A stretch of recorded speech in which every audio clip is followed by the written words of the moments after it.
Now, good afternoon, everyone. So now let's talk about the topic about ecotourism laws and environmental compliance. So we have it here, ecotourism and sustainable tourism laws. So we have it here, NEPA's Act or Republic Act 7586, protected areas. Now, the National Integrated Protected Area System or NEPA's Act establishes a framework for declaring, managing, and protecting areas of ecological importance such as forest, wetlands, and marine zones. Once declared, a protected area, special rules govern activities like construction, access, and resources use. Now, basically, we have it here, the forest in Cebu. So, natay kanang land protected areas somewhere in South Peninsula Padong, Asturias. So there is an area there in Asturias nga forest protected siya by the government. So bawal pwede dili pwede dito ang mag-cutting trees or any activities without approval. So therefore every kanang mga things nga buhaton dito or mga ipatuko dito nga area, there should be proper approval no from the government kay the land is protected, especially for the forest ng area. So protected din siya, dili siya po pwedeng hilabtan. It should be preserved. So protected areas categories includes national parks, wildlife sanctuaries, protected landscapes, seascapes, and more. Each category has specific allowable uses and restrictions. Dili lang kay forest na puntay kung ano sea. So therefore ang atong kadagatan so giprotektahan sad ka ng areas na dili pwede pangisdaan. So that is also protected. No? So we have it here management bodies. Every protected areas is managed by a Protected Area Management Board or PAMD or PMB, which issues permits, enforces rules, and oversees a management plan. Tourism operators must work with the PAMD. Okay, so we have it here prohibited acts. These includes poaching, logging, dumping waste, or constructing without permits. Violators face penalties and may be ordered to restore damage. So whatever the damages, ipa-restore na siya. So kinahanglan good mananghid. So there should be kung ano kanang proper permits ng kinahanglan natong kanang ipa-approve. Like for example, in a specific things, for example, a resort. So mo gani siya class nga lahi-lahi sig approval or permits ang ginagamit when it comes to a resort nga naa sa city areas or nasa sa kanang kadagatan. Then a resort na naa sa mountain. So kana sila lahi po na sila permits for approval kay depende kung asang location niya. Basically, here in Cebu na agintay kanang kuno kanang protected mountain areas, mga sanctuaries and others. So kinahanglan gyud nga dili gyud ta mo labag sa kanang pamalaod or else so pwede gyud tang ikiha or pwede tang makuan ani kanang masangit no na pwede tang mapasakan og kaso or could be restored the damages nga ato ang nabuhat. Next to that, the Department of Tourism guidelines on sustainable tourism. So the Department of Tourism (DOT) issues guidelines and policies to ensure tourism remains environmentally responsible, culturally respectful, and socially inclusive. So key expectations for tourism businesses: sustainable operations, proper waste management, energy conservation, and wastewater treatment. So basically, for sustainable operations, sample J Park, they are using solar and they are using also their own kanang kwan water treatment. So kana sila mo mismo. So sila mismo as a tourism sector providing hospitality. So sila mismo sa ilahang area ilahang gi-assure that they are doing sustainable operations in the tourism industry. So, visitor management, respecting carrying capacity limits to avoid overcrowding and resources degradation. There are some others nga mga areas or mga tourism spots nga ginalimit lang nila kung pila ka tao ang mo visit sa ilahang nga area or sa kanang specific nga kanang view kay aron po dili pod ma-overcrowded sa kanang area mo nang uban nga i-booking online daan usa ka makaadto.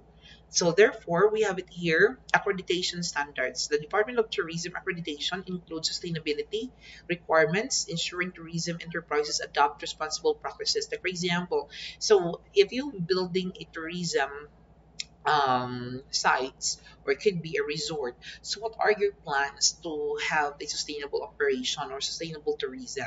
What are your plans with regards to this and that? How about for the waste management? How about for the environmental conservation? So, kanin siya. So, there are different factors or characteristics to be considered before ma-approve ang ato ang kanang kuan but apply permits. Now, community involvement, encouraging local communities to benefit from tourism through employment and livelihood opportunities. Of course, priority gyud ang local. So therefore, kinahanglan ang first gyud yung mga employees is ang kanang naa sa local areas kasi sila are the number one nga benefactor supposed to be. So that is why if you're building a business, it should be ang imong first mga employee is ang mga tao diha. You conduct training, you conduct seminars, enhance their capabilities, ikaw mo invest ana para mo fit sila sa imuha nga hotel. So kana siya. That is part of the DOT's guidelines for sustainable tourism. Environmental Compliance Certificate or ECC. The Environmental Compliance Certificate is a requirement for projects that may significantly affect the environment. It is issued by the DENR, EMB, under the Environmental Impact Statements or EIS system. So processing. They do have the screening first, determine if the project is covered by the IES system. If not, certificate of non-coverage CNC is issued. Preparation, depending on the project size and impact, proponents must submit either on an initial environmental communication examination IEE or full environmental impact statement IES. Publications, consultations are part of this stage. Now, during the preparation, you need to prepare all the needed requirements to ensure nga di na ka magbalik-balik. And you can check on the requirements na kinahanglan mo nila. Review and decision. So all documents will be reviewed by the DENR. Then they will decide for the decision on whatever decision that they will be doing for this application. Now, implementation and monitoring. So proponents must follow the environmental management plan, submit monitoring reports, and comply with the conditions. Failure to do so can lead to easy suspension or revocation. That means even there are some mga good nga after na nga makakomply, maka-permit, so di na sila mo kanang kuan na kanang di na nila i-comply ang katong mga key require. But then, it is required nga kinahanglan na agad siya monitoring. So therefore, every quarterly mag-submit yung kag monitoring kung okay pa ba or nagisunod pa ba ninyo ang gihatag ng mga guidelines. Next to that, penalties for violations. Okay? So violations of ecotourism and environmental laws may lead to the following administrative, civil, or criminal liabilities. So, according to the expanded NEPAS Act or Public Act 11038, imposes fines ranging from hundreds of thousands to millions of pesos, along with prison terms, depending on the violations. Courts may be also order restoration of damaged ecosystem. So, in this area, if it's been proven that you are doing things in there, you are constructing things in there without permits, and if it is proven that it's part of the land protected area, so therefore, ipa-dismiss na, kanang ipa-stop, then you are required nga kinahanglan kung unsa nga damages ang nabuhat nimo, imo hanggang i-restore. No? According to EIS, system violation, DNR, can suspend or cancel ECCS stop projects, or impose administrative fines once nga na mga violations.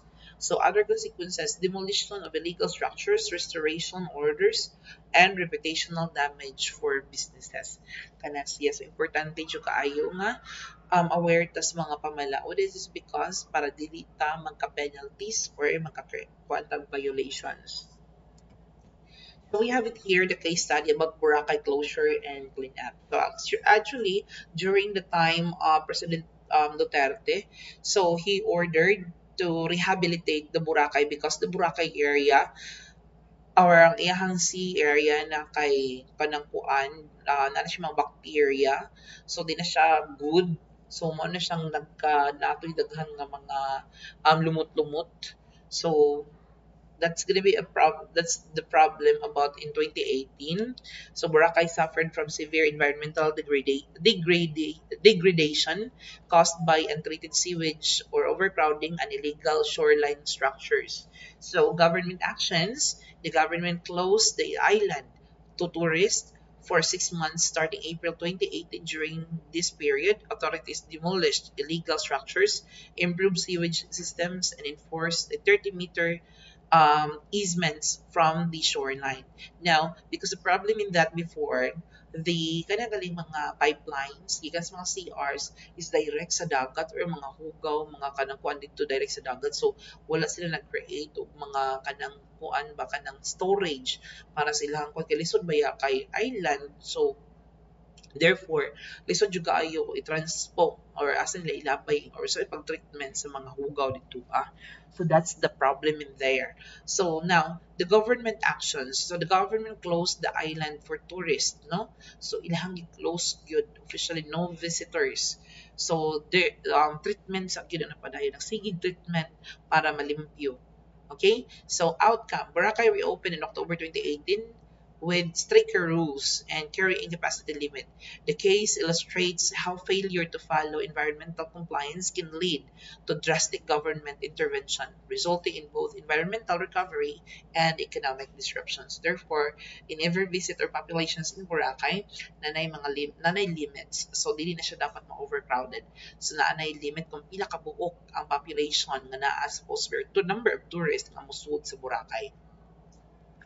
So, quick compliance checklist for tourist enterprises. Confirm if the location falls under protected area. Okay, secure EEC or CNC before any constructions or expansion. Install wastewater treatment facilities. Follow Department of Tourism Sustainable Tourism Standards. Waste segregation. Energy efficiency. Carrying capacity. Maintain permits, ECC conditions, and monitoring reports for inspection. So, next to that is key takeaways. So, protected areas under NEPAS have strict rules that tourism operators must respect. And EEC is essential for projects with environmental impact. Non-compliance has serious consequences, including closure, fines, and criminal charges. The Boracay closure is a real-world example of government enforcement. Now, so let's proceed to the lesson 14 topic, coastal marine and heritage tourism rules. So according to the Republic Act 8550, Philippines Fisheries Code Marine Sanctuaries. So the Philippine Fisheries Code of 1998, the Republic Act 8550, as amended by the Republic Act 10654, regulates the use of marine and aquatic resources. It empowers government agencies and local government units LGUs to establish fishery reserved in marine protected areas or MPAS or MPAS. So, key points of tourism and hospitality. You know what? In Cordova, in Lapu-Lapu City, they have marine sanctuaries. Dili pwede mangisda diha. So, that is a protected area kung asa namuyo ang mga atong mga kaisdaan, asa sila mag-breed. So, kana siya is protected yun, bawal yun na diha. And actually, part of the marine sanctuary protecting area zone, so ginabawal na sad, even if dito sa areas nga protected ang kanang mga illegal fishing, dynamite fishing, mga lagmay o mata nga pukot, so kana siya ginapinagbawal na po na siya. So, marine sanctuaries declared to protect coral reef, seagrass beds, and other habitats. Tourism activities are restricted or controlled. Diving, snorkeling, and eco-tours may be allowed but requires permit and fees. So, kanan siya. Mananghid gihapon ta as long as kay protected ba yan siya. So, therefore, if di mananghid, pwede gihapon ta mga priso. So, no take zones. Therefore, no fishing, coral collections and extractions are banned in sanctuaries. So, dili gyud siya po pwede. Kinahanglan wa kay hilabtan. So, example, Apo Island Negros Oriental is well-known marine sanctuary where tourism is allowed but regulated. Divers pay conservation fees and boats must follow anchoring rules to protect coral reefs. So, kana siya, it is must be protected no kay anuman. Kung dili mo gud protected ang ato ang mga marine sanctuaries, by the future, basig ko nga hurot ng mga isda. No, kay namay ubang mga isda nga dili kaayo ngadto sa lawom na ang ubang mga isda nga diri lang sa mga lalong nga area pero dili na super kalalom nga nangabuhi nga mga isda. So, kana siya atong yung pag-ampingan ng atong ang kuan kay basig in the future picture na lang yun ang atong mapakita sa inyong mga kaanak-an o kaapuhan. So, kana siya, it must be protected to be conserved. Now, that's the purpose of ecotourism, conserving the environment and especially natural resources nato, no? And it should be protected good. Kay usahay, because sa agahaman sa mga tao, mao nang ilahan na lang hutdon o kuha.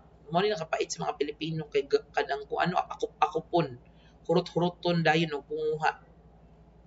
Next to that, we have it here, the Republic Act of 10066 or 10066, National Cultural Heritage Act of 2009. This law ensures protection and preservation of cultural heritage sites, structures, and traditions. For tourism, it affects how heritage towns, buildings, and landscapes can be developed or used. Now, you know what? In a natural cultural heritage, daghang kay mga cultural heritage, it must be kanang preserved. So, daghan ang mga butang nga angay buhaton para ma-preserve a culture like kanyang yung mga cultural heritage, this really represents our culture, a great image of our culture. What is the past? What's happening in the past? The history of the culture that we have. That's why it must be protected. Most commonly, no, kaning mga simbahan, mao ginas ang pinakakuan sa mga culture, no. Kani mga sikat ng mga areas mostly pinakakuan gyud is simbahan. Mao gini sila ang mga areas which really represents the culture. So cultural property includes built heritage churches, plazas, ancestral houses, archaeological sites, and intangible heritage festivals crafts.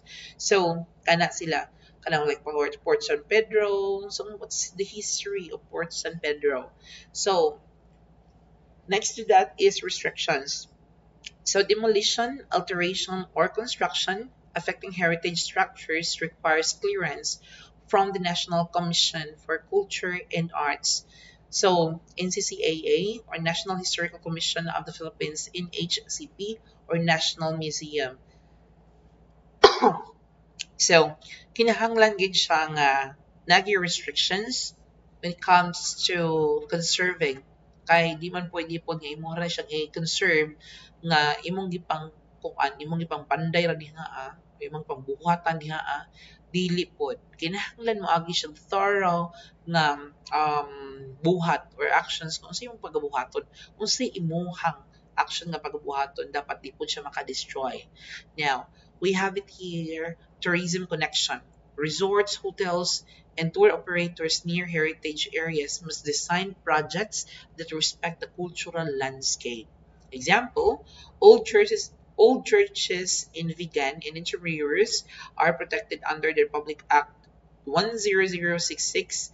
Developers cannot alter or demolish heritage structures without proper approval. Kaya dapat kung ay usbon or i-add, dapat same lang gihapon sa original or as long as makopy ang original. Dili yun dapat mausab. Next is that impact assessment for resorts. So we have here, resorts near coast marine areas or heritage zones must undergo assessment before construction.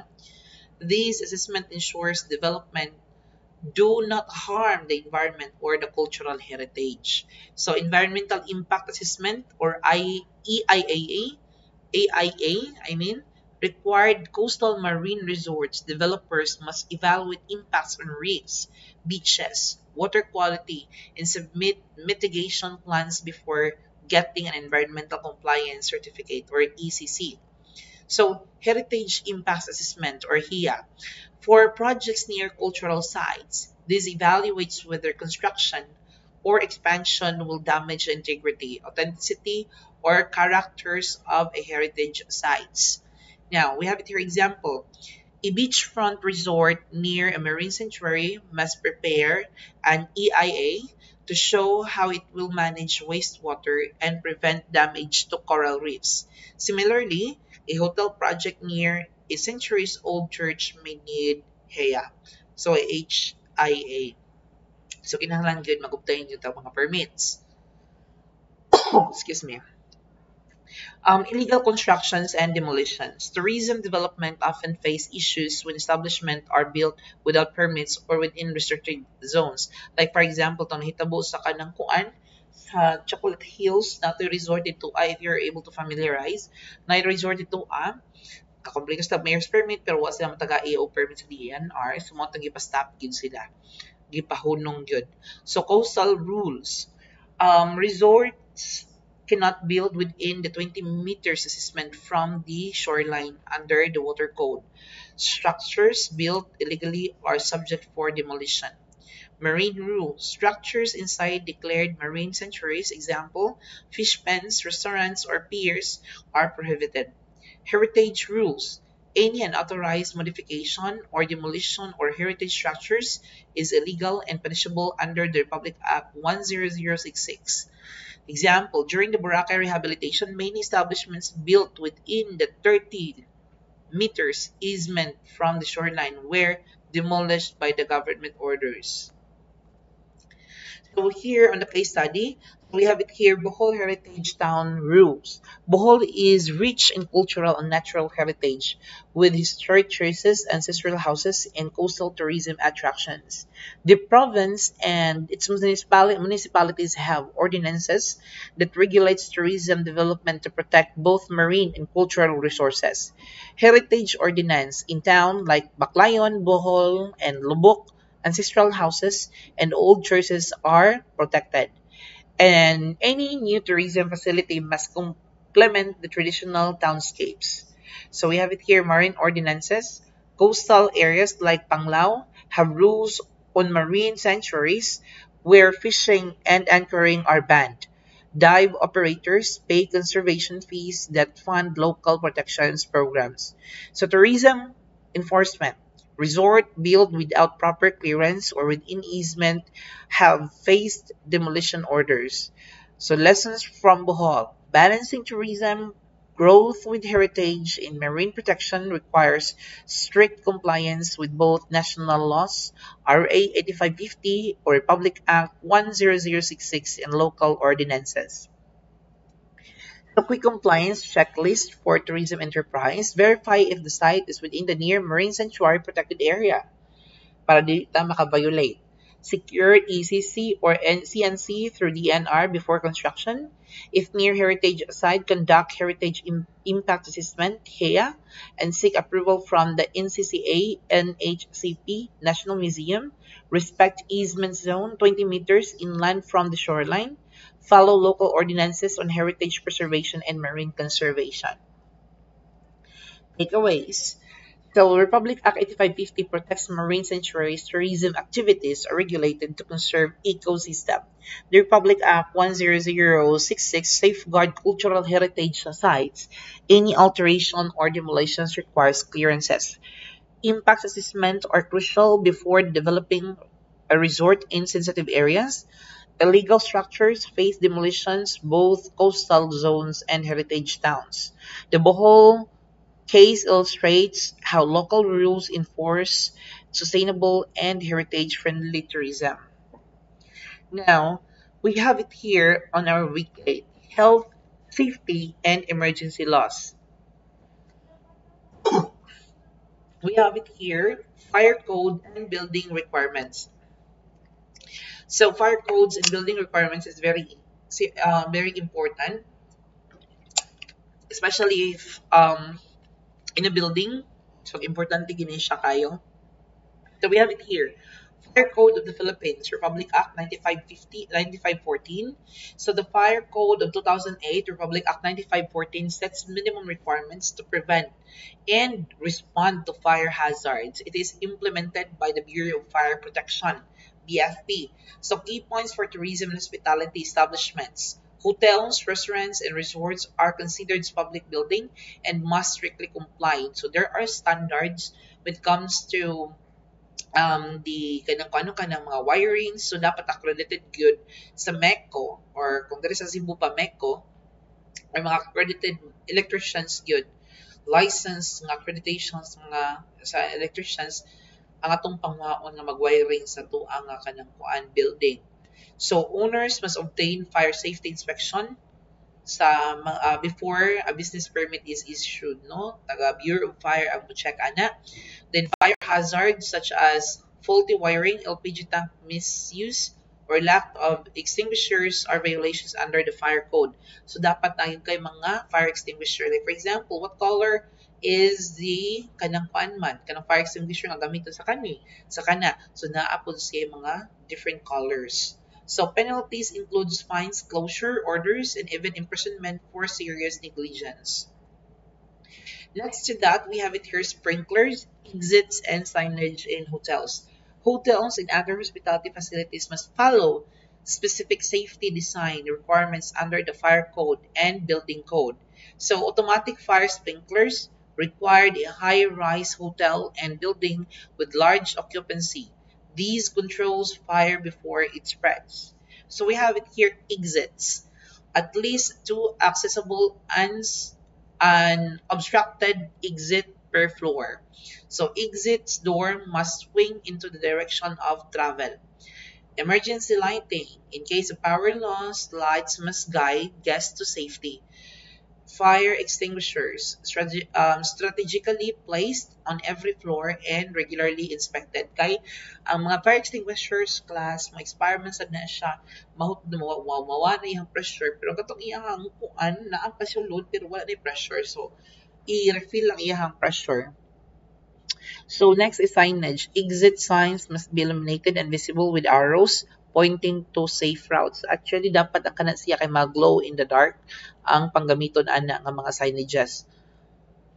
Example, 10-story hotel must have fire sprinklers installed, exits at both end of the hallway, clear exit signs, and smoke detectors in guest rooms.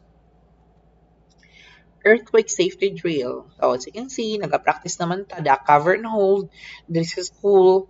So, same also with the other kanang establishment, dapat naasad sila yung mga gamit, no?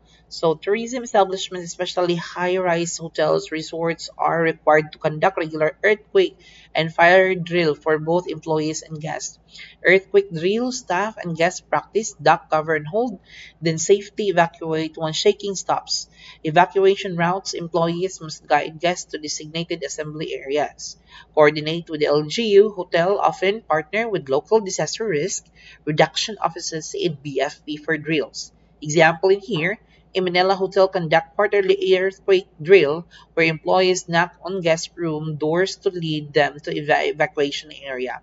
That is a very important thing to do kaya nga naman at least ba na ay knowledge, na experience ang mga, especially the employees with regards to earthquake safety drill kay kanya ba yung earthquake di gyud magpahibalo kung maabot.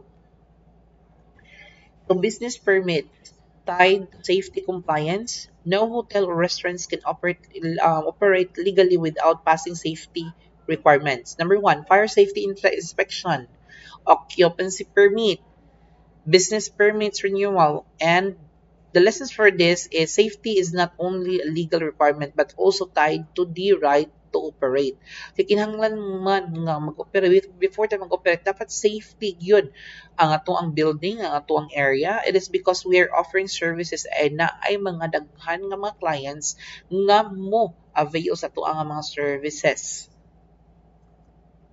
So we have it here the case study, hotel fined for blocked fire exits. In several real incidents, hotels have been fined and temporarily closed because of safety violations. Scenario: inspectors found a hotel with blocked fire exits used as storage space. This endangered guests because escape routes were inaccessible. Result: the BFP is issued fine, suspended the FSIC, and the LGU withheld the business permit until compliance was achieved. Lesson learned: even small violations like blocked exits can result in heavy penalties and reputational damage and closure. So, quick compliance checklist in a hotel or resort: install and maintain fire sprinklers, smoke detectors, and extinguishers. Ensure two or more unobstructed exit floor with illuminated signage. Conduct regular fire and earthquake drill with staff and guests. Secure and renew fire safety inspection certificate annually. Never use exits, stairways as storage area. Key takeaways: Republic Act 9514 Fire Code of the Philippines requires strict fire safety compliance for hospitality businesses.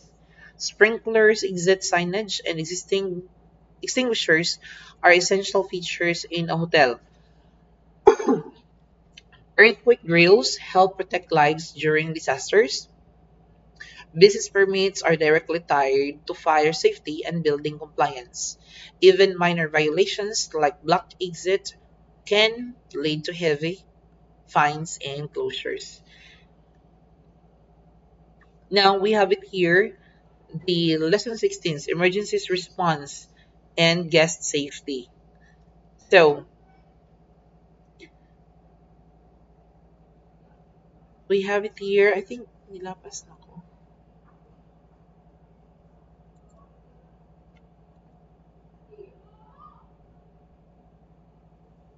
Okay. So we have it here, the lesson 16. So emergencies response and guest safety. The resort's responsibilities during typhoons. Okay, kani siya no kay mostly daghan man siya sa typhoon sa Philippines. Mao na ginang kinahanglan yun natong aware ta and we are always ready. So the Philippines is hit by multiple typhoons every year. So resorts and coastal hotels must follow disaster preparedness protocols. Number one, advanced monitoring. So you need to check kung saan na may mga announcement from the Pag-asa, from national TVs. Basta everything must be monitored kung naunsa naman, nakakusog ba, or nawala na ba ang bagyo. Gas safety. Inform guests early about possible risk. Provide clear instructions on what to do before, during, and after the storm. Dapat kabalogin mo asa dapat ibutang ang mga guests kung safety areas sa usa ka hotel labi na mga super typhoon na sa imadtong bagyong Odette, wag yun mga expect na inadto jud siya kakusog yun di ay. So next is evacuation plans. Asa man yung mga evacuation areas? Danger ba siya? Di ba siya danger? Safety ba siya? So there should be assessment for that. So prior to that, there should be kanang planning before gid sa mga pinana ang mapanghitabo. So structural safety. So secure ba? Ligkon bang roofing o guban pa? Legal duty of care. Resort can be held liable if something happens or ignore nila ang kanang warning sa government niya, something happens sa ilang mga clients, so the resort is liable for that. Example, a beachfront resort in Bicol temporarily halts operations when Pag-asa raises storm signals. Guests are evacuated inland and staff assist with transportation to safe shelters. Next, pandemic protocols in quarantine hotels. So, kanina, no? Even if nahuman ang pandemic, but still, ato gyapon siya i-consider kay naka-experience naman ta na, no? So during COVID-19, the Department of Tourism, DOT, and Department of Health issued strict protocols for hotels. Quarantine hotels, only accredited facilities could host returning overseas Filipino OFWs and foreign travelers for isolation until you stay. So kana nga building wala gyud laing nga masagol.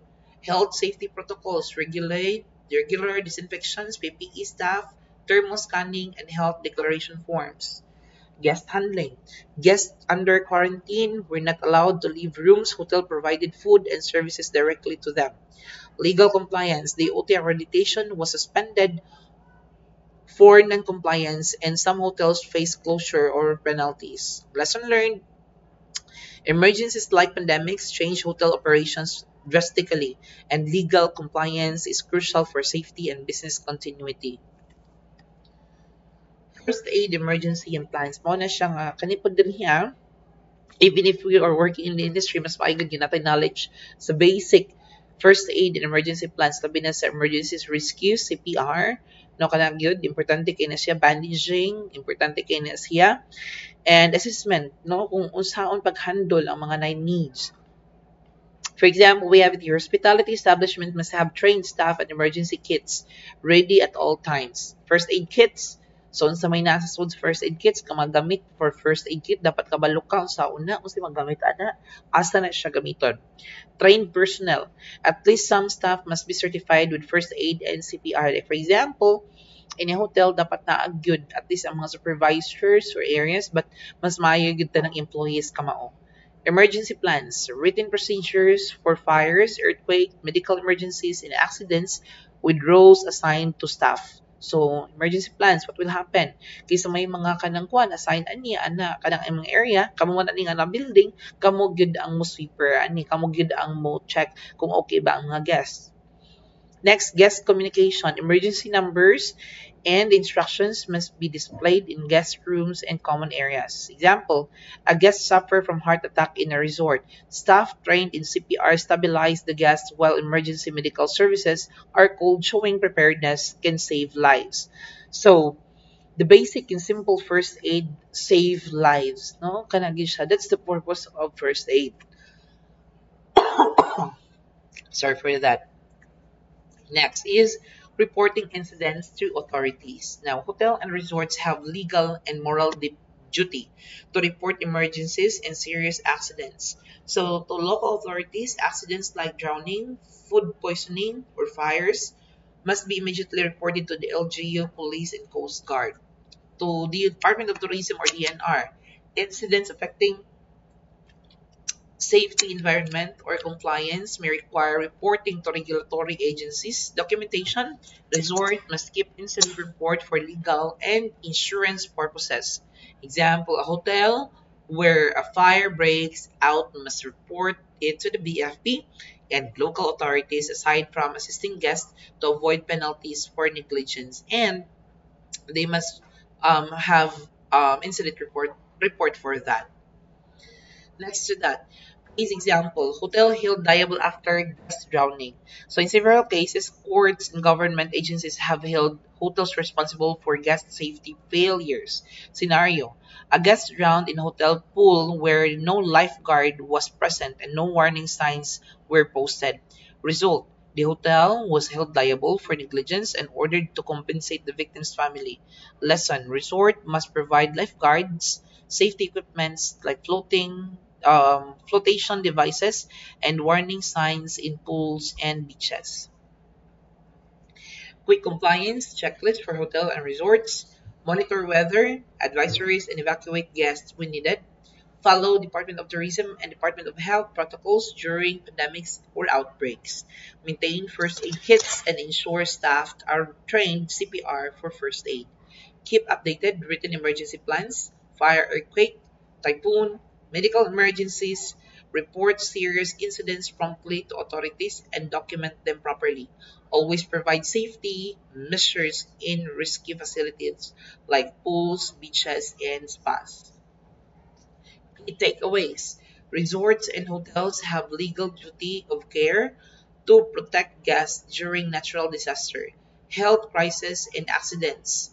Emergency preparedness, first aid drills, and evacuation plans is a must, not just for formality. Failing to act responsibly can result in legal liability, penalties, and reputational damages. So we have it here. The drowning case show how negligence in safety measures directly leads to liability. So that's the end of our discussion.